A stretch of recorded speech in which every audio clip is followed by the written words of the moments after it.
Over 200 million people have been touched by his silence and moved by his words into action.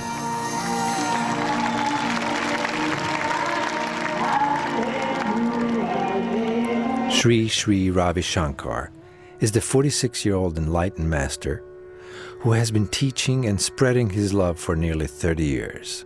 His spiritual work has established teams of teachers around the world to share the healing science of breath and the art of living a life filled with happiness and joy. Possessing the silence of Buddha, the love of Christ, and the joy of Krishna,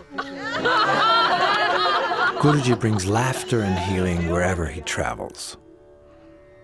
Countless stories of his extraordinary healing abilities follow him around the world.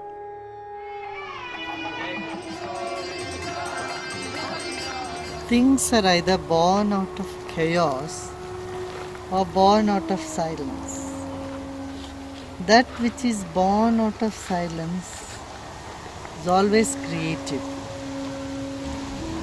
That which is born out of chaos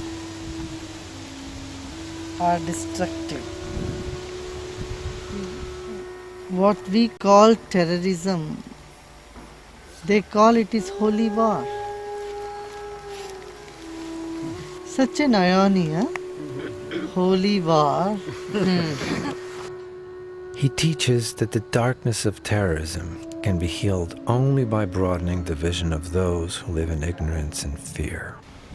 In every tradition, we need to see that people have broad vision and deep roots.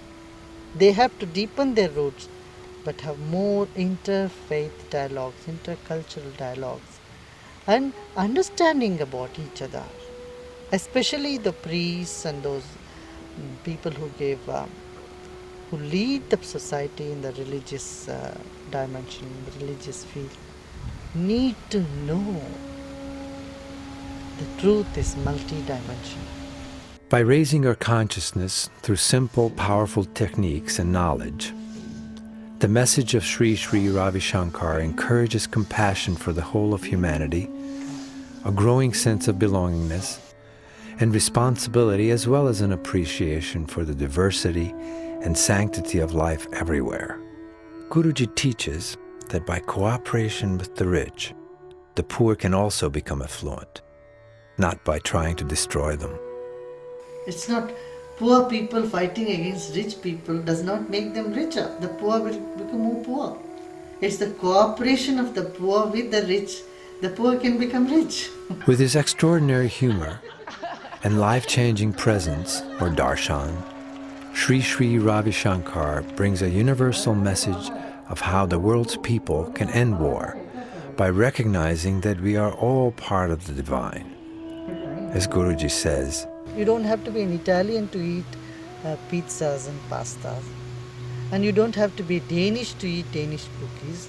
So you accept food from every part of the world.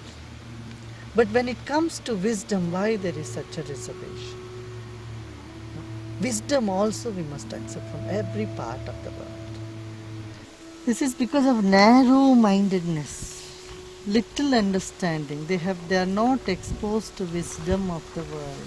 Whether it is wisdom from Lao Tzu, or knowledge from Buddha, or it is wisdom from the Upanishads, or it is 10 Commandments, or from Quran. So knowledge from wherever it comes, from whatever source, we must accept with both arms.